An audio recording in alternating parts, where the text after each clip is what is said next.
Hi, everyone. Welcome again to day 4 of MBA Spotlight. It's our first virtual top 20 MBA fair hosted by GMAT Club. We have schools coming in every day talking about their programs.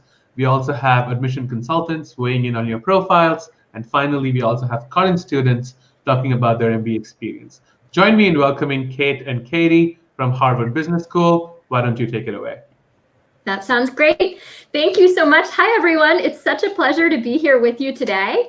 My name is Kate Bennett. I'm the Director of Marketing for HBS MBA Admissions and also an HBS alumna from the class of 2009.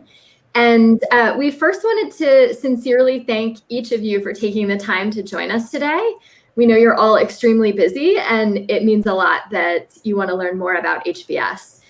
So I'm going to talk briefly about the HBS MBA program and admissions, and then I'll turn it over to my colleague, Katie Kelsall, who will talk about financial aid.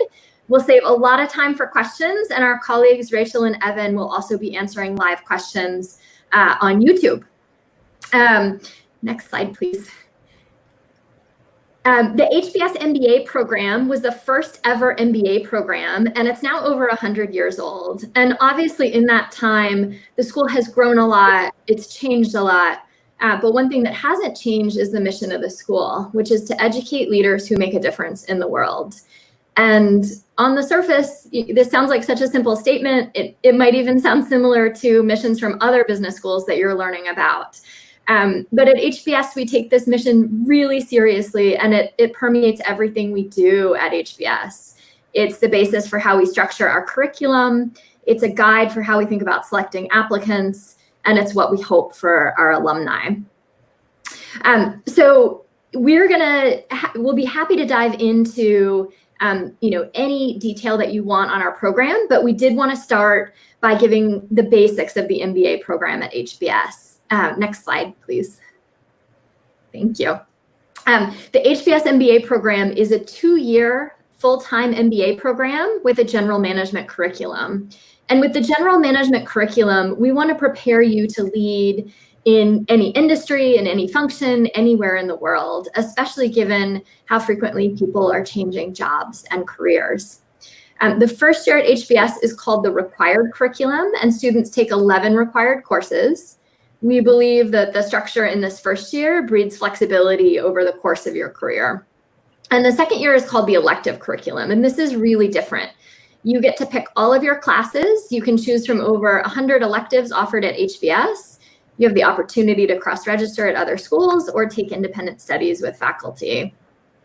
And at HBS, across these 2 years, we teach largely through the case method. So over the 2 years, you'll read, analyze, and discuss over 500 cases. And this really fundamentally shapes how our students think and approach problems. Beyond academics, another unique thing about the HBS MBA program is there's a rare combination of a residential campus, but also in the heart of a big city. The HBS campus is 40 acres and over 65% of our students live on campus. And we think this is important because it really strengthens what our students will describe as the amazing sense of community at the school. In each class, there are about 930 students, and these students are split into 10 sections of 93 each that represent a microcosm of the overall diversity in the class. And students take all of their first year classes together with their section, and it really becomes like your family on campus, people you get to know incredibly well. They're your family for the 2 years on campus, and also, your family and some of your closest friends for life. And I think that's another thing we wanted to highlight is the MBA is not just a 2-year value proposition. It's really a community you're connected with for life. And at HBS, there are 83,000 alumni in over 170 countries. So almost anywhere you can envision yourself. And I see from the live comments, there are people tuning in from all over the world. Wherever you end up post-MBA, there will be HBS alumni there with you.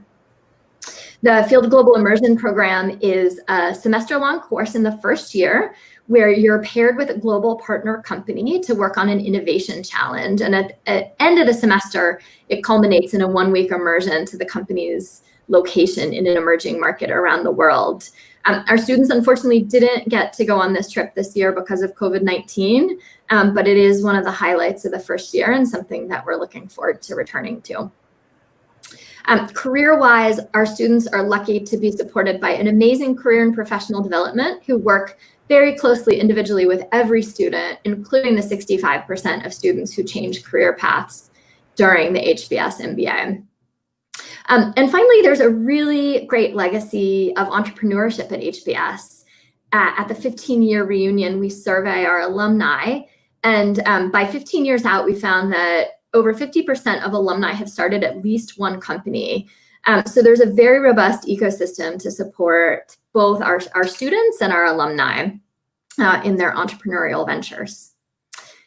So I want to spend a moment on our fantastic joint degree programs. In general, our joint degree programs allow you to earn 2 degrees in less time and tuition money if you do them as a joint program versus pursuing the 2 degrees separately. So we offer programs with the Kennedy School, the Law School, the Med School, and then our 2 newest joint degree programs, the MS MBA Engineering and the MS MBA Biotechnology and Life Sciences, allow you to earn this MS MBA in 2 years. We actually just graduated our first class of MS MBA Engineering Sciences grads, and they had an amazing experience in the program and are off doing wonderful things now, including a number of them have started companies since graduating in June, starting at HBS, obviously. So moving now to our admissions, the question that people always tend to be most curious about is what we're looking for in candidates. And as an admissions board, our goal is to assemble a really diverse class across perspectives, across experiences, and across backgrounds. But we do tend to find that successful applicants share 3 things in common across that diversity. The first is a habit of leadership. And this is not a formula. We realize that leadership takes many different forms in many different contexts across school, work, extracurriculars, military service, and community. And so for us, it's less important where you showed leadership, but how. And we're looking to build a class deliberately of many different styles of leaders, everyone from the frontline commander to a thought leader behind the scenes.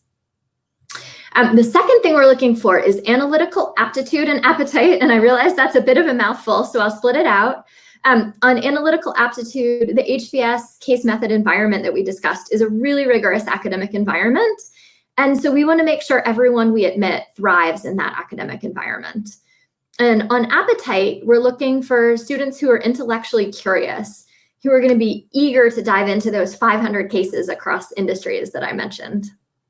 And then finally, we're looking for engaged community citizenship. So we're looking for students who are engaged in the world around them and will be engaged as students at HBS. There's a very strong sense of community at HBS, and we want people who are going to invest just as much in each other's learning as their own. So at a high level, that's what we're looking for. This slide lays out the admissions process. It starts with the written application. And you can see in this first column all of the things we ask on the written application. There's a great application details webinar as well as application tips series on our website. So I'm not going to bore you by going through every detail here. I will call out the 2 areas we tend to get the most questions. The first is on GMAT or GRE. We do require either the GMAT or GRE. We're indifferent between which test you take. And the other question we tend to get a lot is, if I don't meet HBS's median score, should I still apply? And our answer to that is absolutely yes. You can see on our website, on the class profile, we don't just have the median GMAT or GRE score, but we share the whole range, and it's quite a wide range. And this is just one element of the application. And we never look at any element of the application, including the GMAT or GRE in isolation, but rather looking at your whole candidacy holistically. So absolutely apply. The second thing is essay. Our question is what more you want the admissions board to know as we consider your candidacy. And this question is intentionally broad. We really want to give you the space and freedom to talk about what's important for us to know. So your goal in the written application is to be invited to interview, which is a 30-minute conversation between you and a member of our admissions board. And then the last step is the post-interview reflection, which is your opportunity to have the last word. And I do joke a little bit when I say opportunity, because I realize we are asking you to do yet more work at the end of what we know is a really long process. But if you're anything like me, you have never left an interview feeling like, I nailed that. There's not a thing I would change. And so this is really just your chance if immediately you wish you had answered a question differently or thought of something else you wanted to share. It's your chance to tell us, but we don't want you to overthink it. And so finally, these are our application deadlines. Round 1 is September 8th. Round 2 is January 5th. And the 2+2 deadline will be set later this summer if there are any college students on considering 2+2. So with that, I'd love to turn it over to my colleague, Katie Kelsall, to talk about financial aid. Thanks, Kate. Hi, everyone. Thank you for being here today. As Kate mentioned, my name is Katie Kelsall. I'm part of the financial aid team here at HBS. I'm also a first generation college student, and financial aid was a big struggle for me. So I understand that paying for school is definitely a priority, a hot topic for everyone that you want to learn more about and really understand before making a commitment to go back to school. So I just wanted to give a little broad overview of what our philosophy is. If you could just go back to the last slide, sorry about that.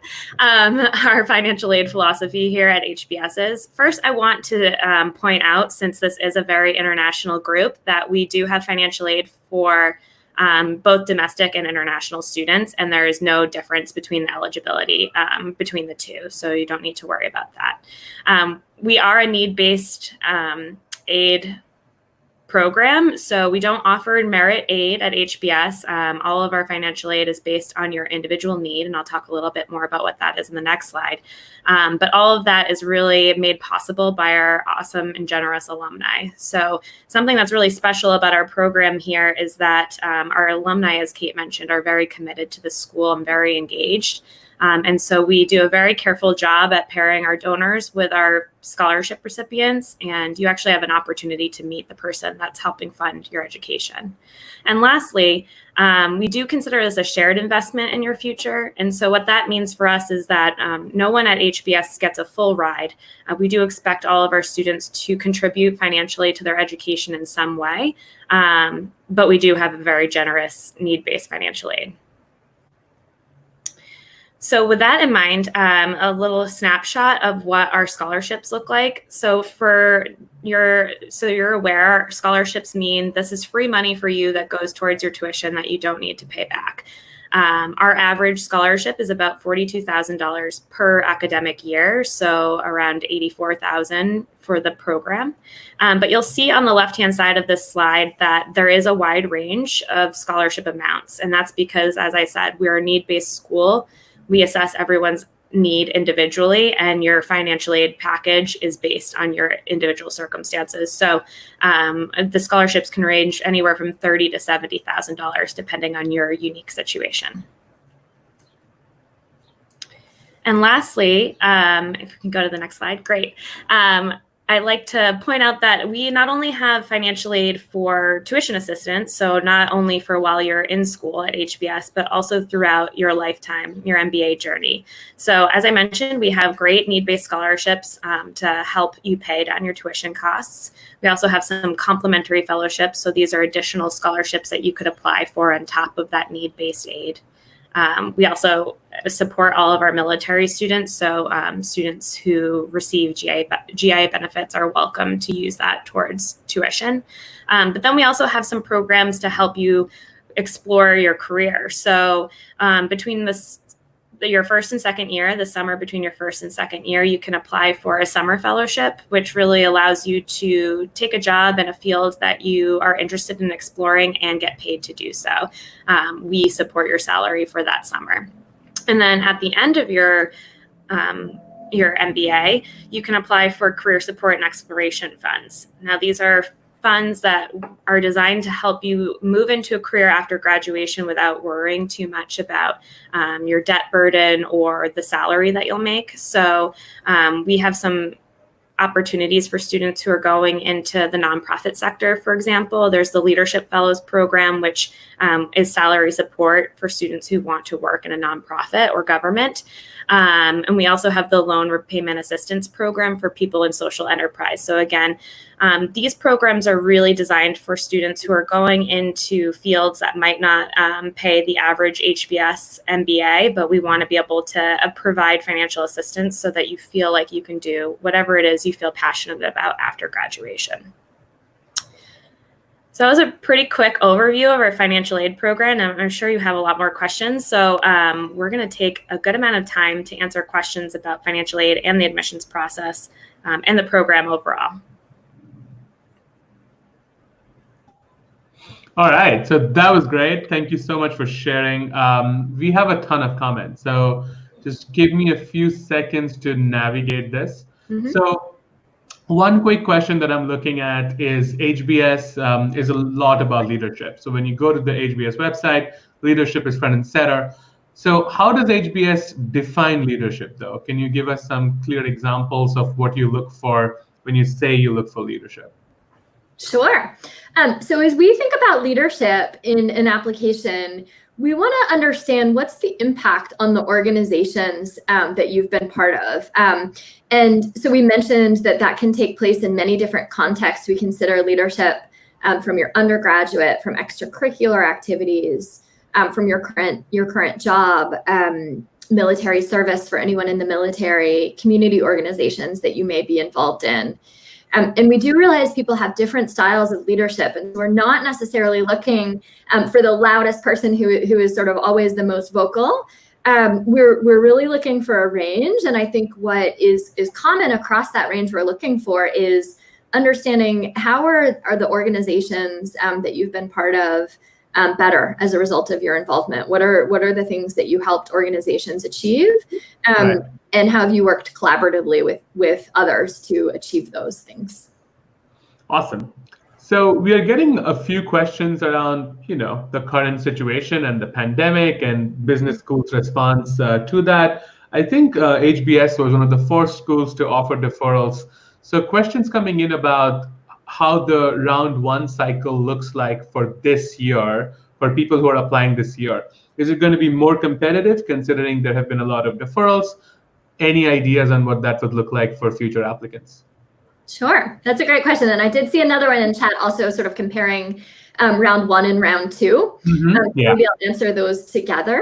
Awesome. So apply in the round that you think you are going to be strongest. Your application will be strongest, whether that's round one or round two. We do not have a round three anymore. And so between rounds one and rounds two, the same application would have the same odds of getting in. And to your question on deferrals, it's something the school thought a lot about, how to sort of optimize both, being as flexible and generous as possible to our incoming students, understanding that people are facing different circumstances, as well as wanting to give everyone applying, the best shot and thinking about your incoming classes too. And so something the school is actively considering now is, class sizes for the coming 2 years. But absolutely, we encourage you to apply in either round one or round two. Awesome. So you're saying that round one and round two are sort of equivalent, but at the same time, people often speculate on which round is harder or easier to get into. So I'm glad that was dispelled. So thanks for that. Question around community citizenship. And a lot of people who apply to HBS, very clearly so, we're pretty busy at work. And often community engagement takes a back seat. And this happens to everyone. So in that sense, what can applicants do to show their engagement or show their commitment to their community? Sure. So we define community broadly, and we understand that people are coming from extremely busy and demanding jobs.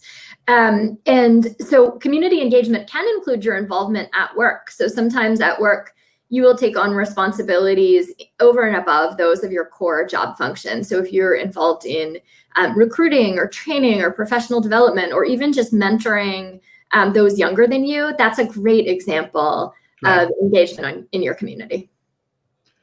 So questions around stats. So for people with undergrad GPA and also the GMAT or GRE additionally as standardized tests, how does quantitative aspects of a profile affect their chances? I guess the question that came in was about low GPA. So what can someone do to mitigate some of those circumstances that happened maybe when they were 18 years old, maybe they're a different person. So what are your recommendations for that?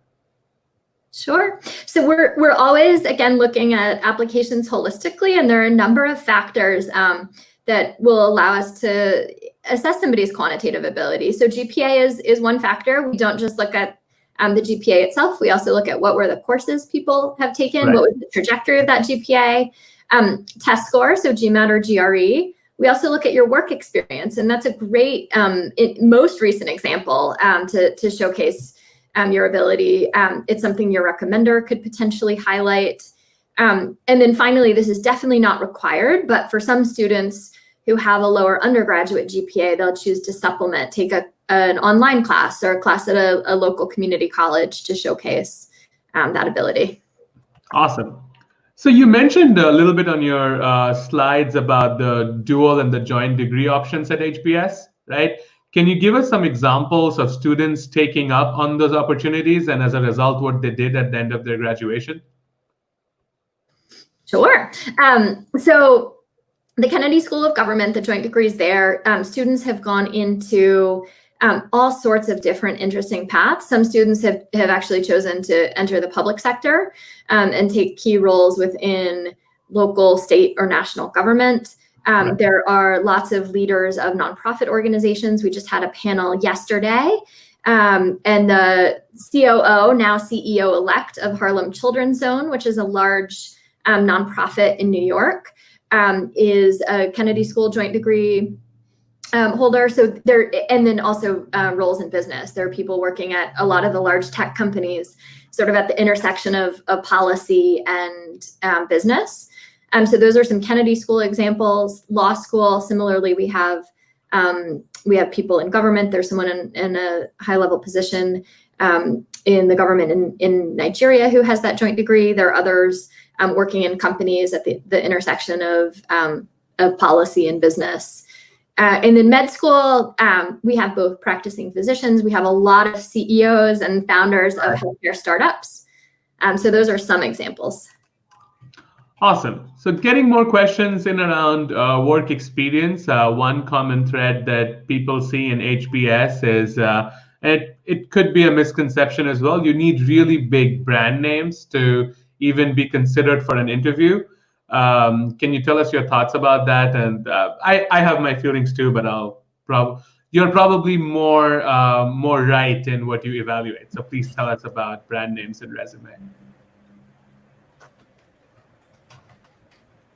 I'm happy to start, and Katie, feel free to jump in. We're actually looking, I mentioned that our goal as an admissions board is to assemble a diversity of perspectives, experiences, and backgrounds.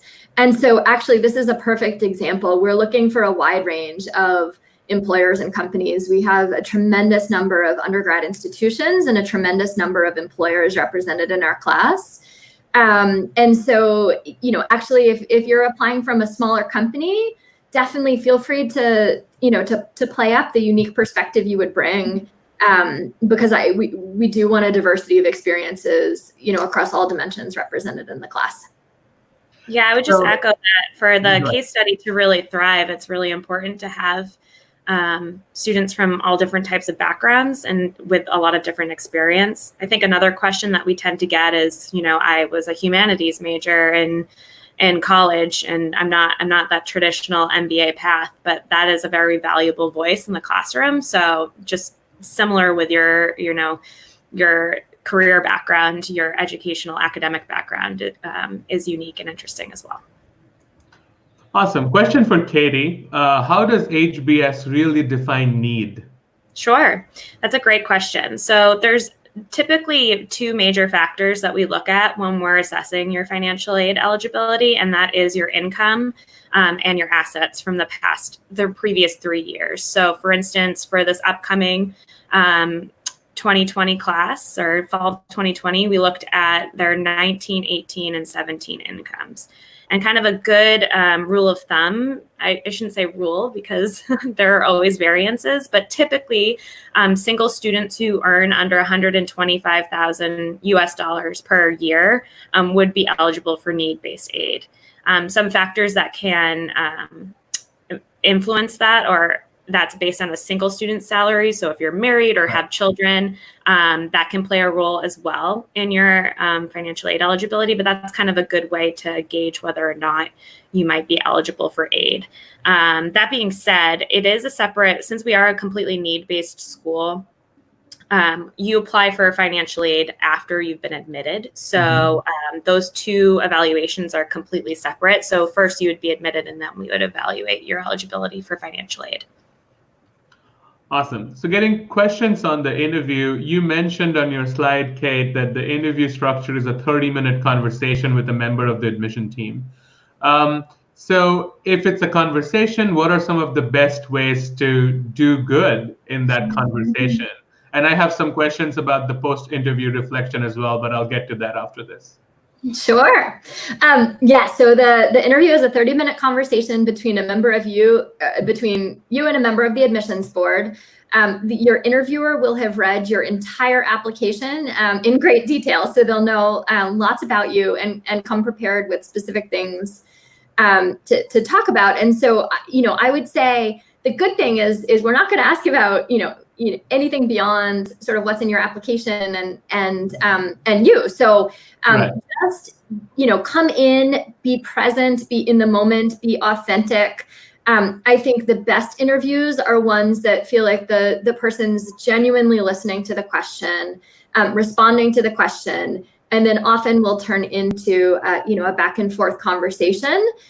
One thing I would say to avoid, which we sometimes see, is someone who is overly prepared, who has come in with very scripted, memorized stories of exactly what they want to share.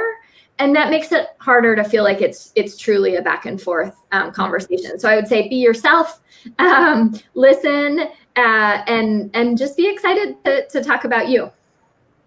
Awesome. So follow-up question, like the follow-up post-interview reflection. So what are some of the best ways to stand out in that reflection document? What have you seen people do that really stood them out? Yeah, that's a good question. And my overarching advice on the post-interview reflection is not to stress about it too much and not to spend too much time on it or overthink it. I know for your essays, you're spending a ton of time on it, really being thoughtful and crafting it. Our goal in the post-interview reflection is really, it could be something as casual as, what's like an email that you would send a colleague as a follow-up to a meeting. Really the main goal is if there is anything that you wish you had answered differently. In my interview, for example, and we didn't have the post-interview reflection way back then, there was a question that 5 minutes after the interview, I actually cried because I thought my answer was terrible. And so for me, that's what I would have talked about in my post-interview reflection. We have some people who feel like their interviewer got to know them great and they had a wonderful day visiting the HBS campus and there's nothing they would change. That's fine too, but I would say don't make the goal to stand out. Just make the goal, as if you were informally reflecting on a meeting or a conversation. Awesome. So this is the last application question that I'm going to ask you, and then I'm going to move on to the MBA experience in the 2 years, and then I'm going to ask you some alumni question as well. So in terms of wrapping up the application section, what are some of the common mistakes that you've seen applicants make that you would wish they could avoid? Yeah, that's a great question. I think the biggest one that sort of applies across the application is overthinking what do you think the admissions committee wants to hear versus staying true to yourself. And so, I think the more you can, just answer authentically throughout the process, the easier it is for us to get to know you. I think the essay is where people obviously have the most leeway. And so I think an essay that helps us get to know you as a person is really valuable. We've seen very successful essays on very different topics. Some watch outs for the essay. We do sometimes see essays that are essentially taking your resume and putting it into paragraph form. Right. But we've read every single word on your resume. And so, that's a missed opportunity for us to get to know even more about you. Sometimes we see essays that have been so over edited and have taken input from so many people that it feels like the candidate has lost their own voice. So I would say be really careful to avoid that, and make sure, if you were to give the essay to your mom and say, does this sound like me? Or your best friend or whoever, that they would be able to say yes. Awesome. Some valid tips. Moving on to the MBA experience, and the HBS class is the largest in all business schools, right? So how do you still try to maintain a sort of a close-knit community? And I know there are sections within HBS, and sections are like a family. Julio mentioned that yesterday. But I would like to know what the HBS program team does so that people still know everybody within the whole class. Yeah, it's a great question, and something I thought a lot about as I was choosing programs. And I wound up deciding, at least for me, HBS represented sort of the best of both, where you have the benefits of a large community, but also a small feel. So we talked a little bit about the section and how that is this diverse group of people who does become like a family. You're also part of even smaller groups. So everyone is part of a study group or a discussion group, which is a group of 6 people from across different sections and across different professional backgrounds, where you meet in the mornings to discuss the cases before class. That is a group that becomes really close. There are other small groups that you'll participate in. For example, one of our most popular classes is called Authentic Leadership Development, ALD. Right. And ALD groups become very close and share very personal experiences. So there is lots of the field. FGI, you're in a group of 6 people as well. So there, within the academic experience, there are lots of smaller groups.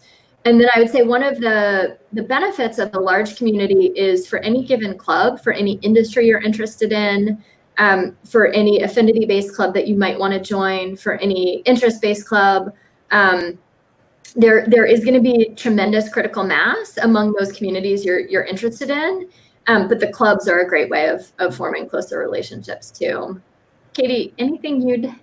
I was definitely going to talk about the clubs, but I'd also say we just have a very engaged and involved student body that is really active in developing programming for the student body, and is really also engaged and collaborates with administration. So we have a great kind of community feel and connection between the student body and the administration. So there's lots of opportunities for students to get together and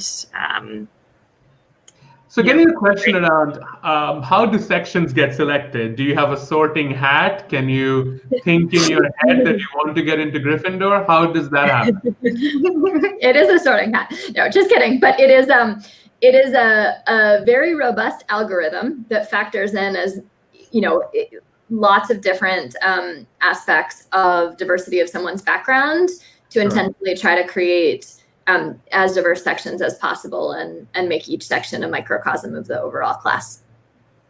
Awesome. So moving on to what people do at HBS and how they spend their time. Is there a extremely popular activity that you see almost everybody raving about that you'd like to share with the audience? We have a ton of people watching, so I think people would like to know more that they really can't just get from the website.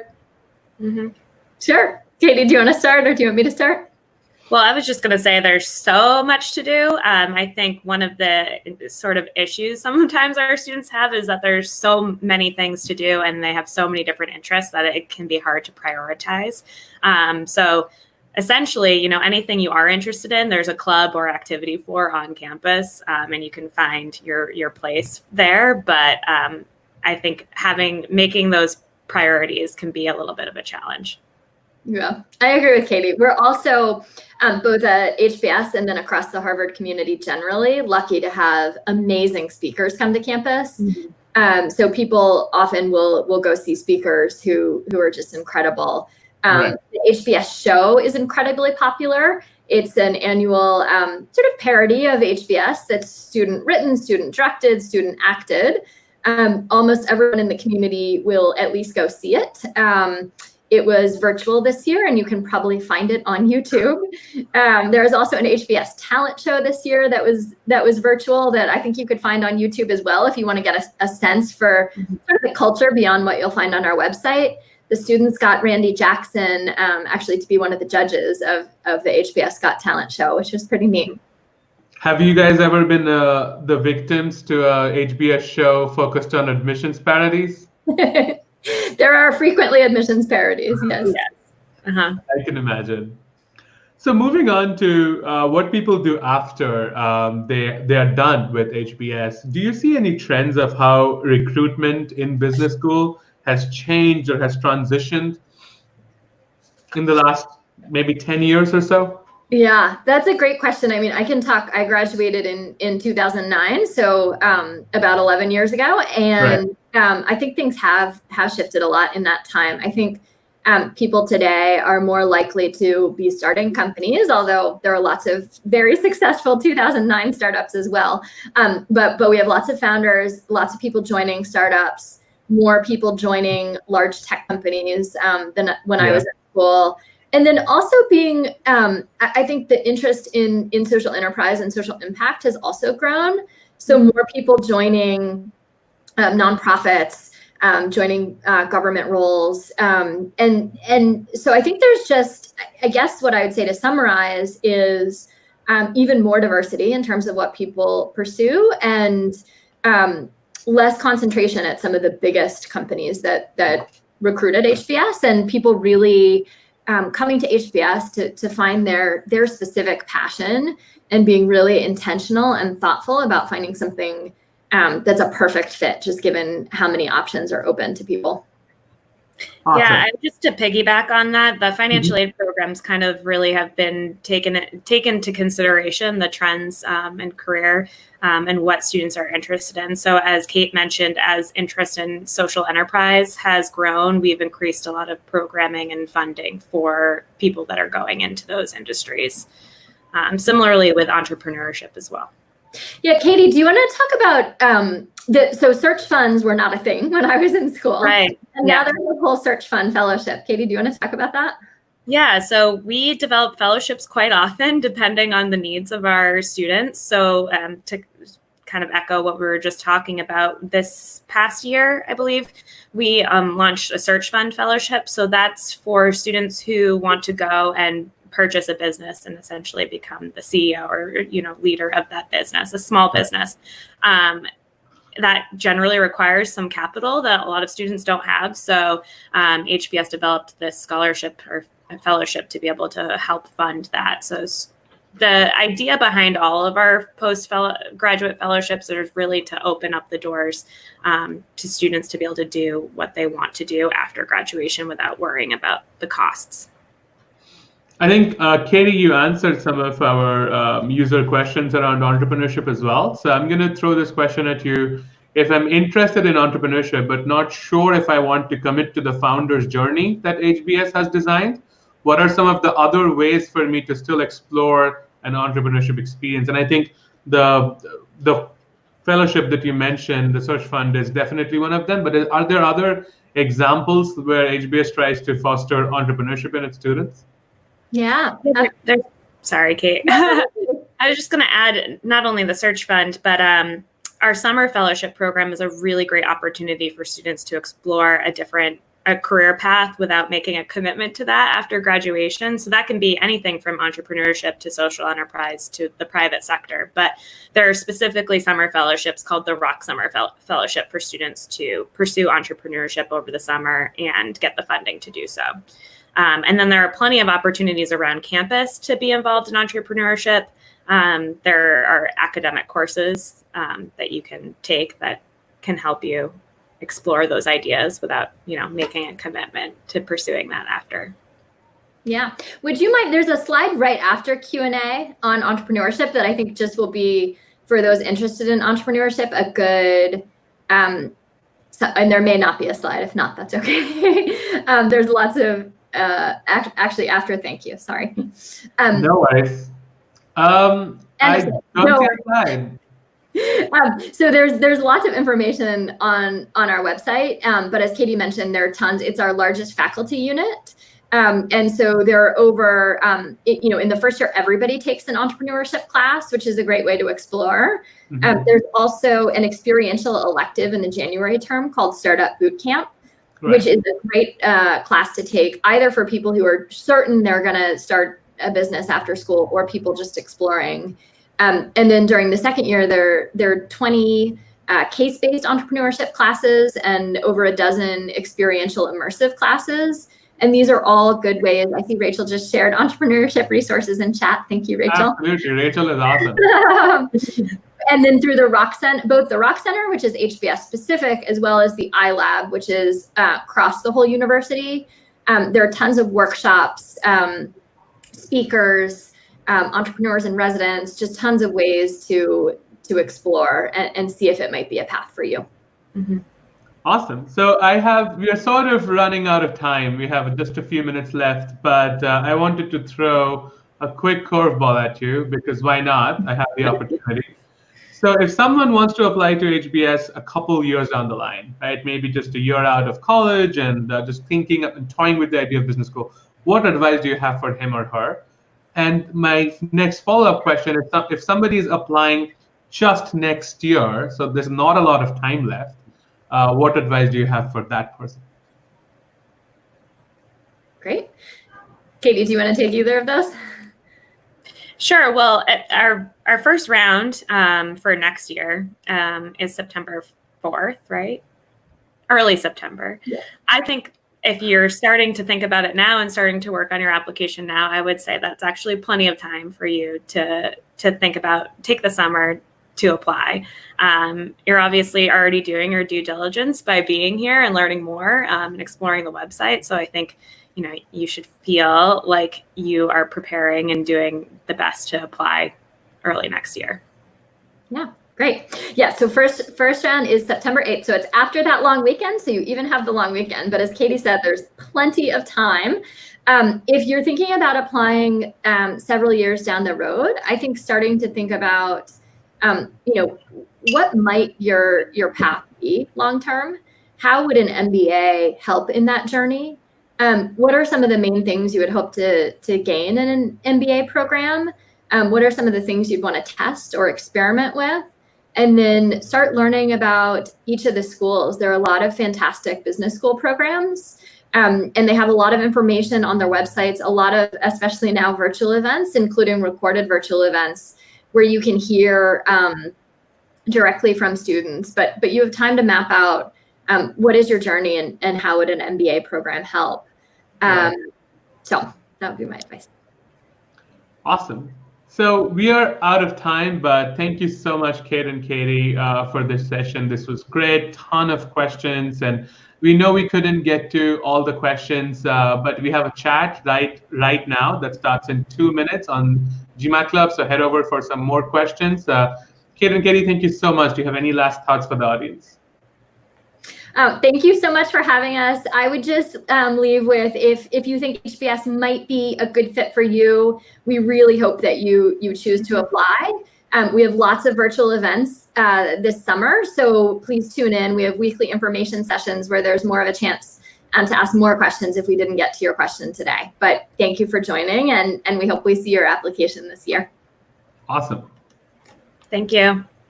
Thanks.